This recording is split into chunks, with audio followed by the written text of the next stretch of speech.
কক্সবাজারের চকরিয়ায় পাহাড় ধসের মাটি সরানোকে কেন্দ্র করে এক নিরীহ পরিবারের ওপর হামলায় নারীসহ একই পরিবারের ৩ জন গুরুতর আহত হয়ে এখন হাসপাতালের বিছানায় কাতরাচ্ছেন।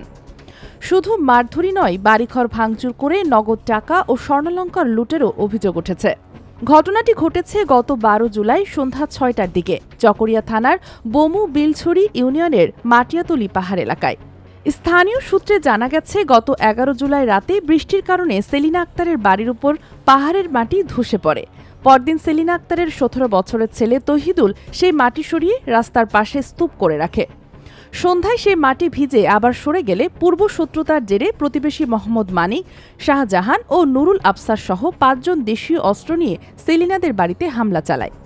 অভিযোগ উঠেছে, ১ নং বিবাদী মোহাম্মদ মানিক চুলে ধরে টেনে হিচড়ে সেলিনা আক্তারের শ্লীলতাহানি করে এবং ধারালো দা দিয়ে তার মাথায় জোরে আঘাত করে।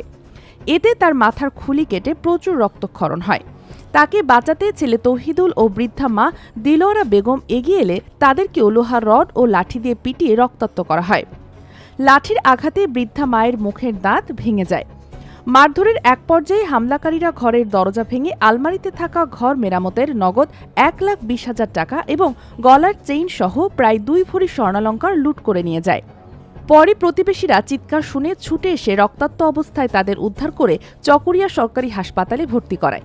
এ ঘটনায় ভুক্তভোগী সেলিনা আক্তার বাদী হয়ে চকরিয়া থানায় একটি লিখিত এজাহার দায়ের করেন।